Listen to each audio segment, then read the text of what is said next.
Assalamualaikum warahmatullahi wabarakatuh. Halo sahabat YouTube dimanapun berada, selamat datang kembali.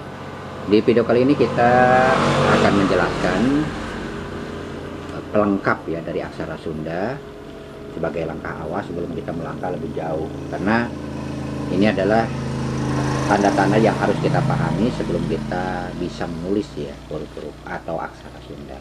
Di sini kita mulai saja.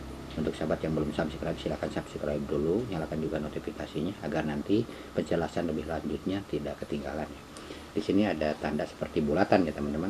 Ini seperti bulatan ya, seperti bulatan ini namanya wulu ya. Namanya wulu, fungsinya atau kegunaannya ini kalau dalam bahasa Indonesia seperti i gitu. Dan nanti kedudukannya itu ada di atas. Nanti akan lebih paham setelah teman-teman melihat bagaimana cara penulisannya ya. Jadi kita mengenal dulu. Jadi sekali lagi ini namanya hulu seperti bulatan ini ya.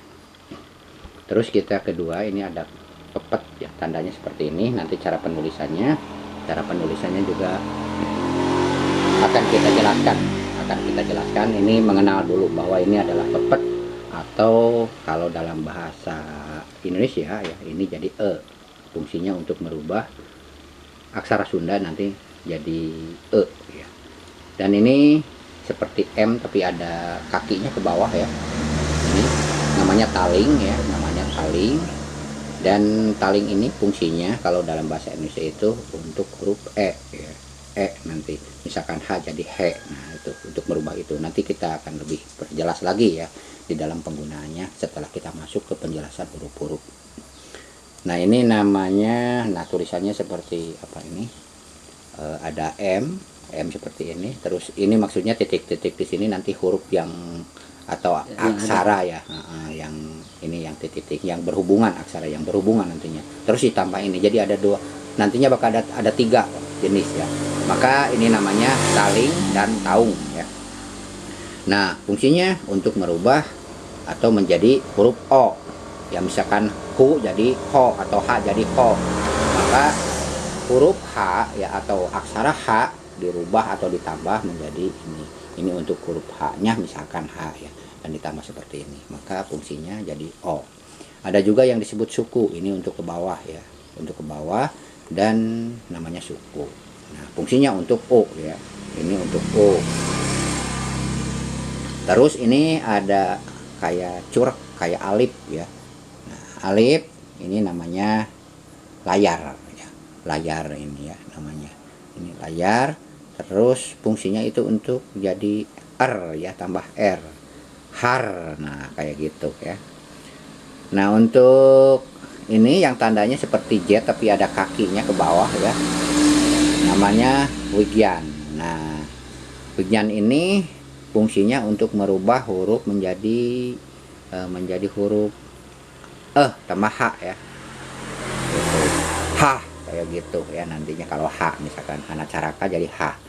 Nah, kalau ini fungsinya seperti ini, fungsinya itu namanya cakra ya, huruf tulisannya seperti ini namanya cakra, untuk merubah huruf atau jadi tambahan jadi ra, misalkan hera gitu ya. Kalau H jadi hera, nanti ini ada tambahan seperti ini. Nanti kegunaannya akan paham setelah mengikuti video selanjutnya.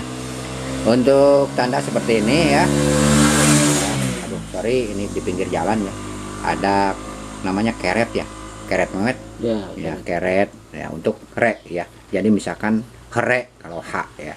Nah, seperti itu. Dan kalau ini ya, tanda seperti ini nanti untuk penulisannya nanti bakal tahu ya cara penggunaannya, namanya pangkal. Pangkal untuk menambah ya, jadi hia misalkan seperti itu ya, hia. H untuk berubah jadi hia, maka ditambah dengan ini. Kalau ini namanya paten ya, paten itu seperti huruf tunggal lah, huruf tunggal di dalam bahasa Indonesia. Kalau misalkan H kan Hanacaraka Datasawala ya, seperti itu. H tanpa A jadi gitu, maka namanya ditambah dengan ini nanti. Nah, untuk penggunaannya nanti akan lebih jelasnya di dalam penggunaan nanti setelah penjelasan video selanjutnya. Nah, ini sebagai pembuka saja ya teman-teman ya. Untuk teman-teman yang ingin belajar bahasa atau aksara Sunda, silahkan subscribe dan juga nyalakan notifikasinya. Atau teman-teman yang ingin hanya menambah wawasan ya, untuk sekedar tahu tentang bahasa Sunda, teman-teman juga bisa ya bukan bahasa Sunda, aksara Sunda ya, atau juga aksara Jawa, karena ini hampir mirip. Teman-teman bisa subscribe dan juga nyalakan notifikasinya. Baik, sampai jumpa di lain video ke penjelasan selanjutnya ya. Mohon maaf atas segala kesalahan. Wassalamualaikum warahmatullahi wabarakatuh.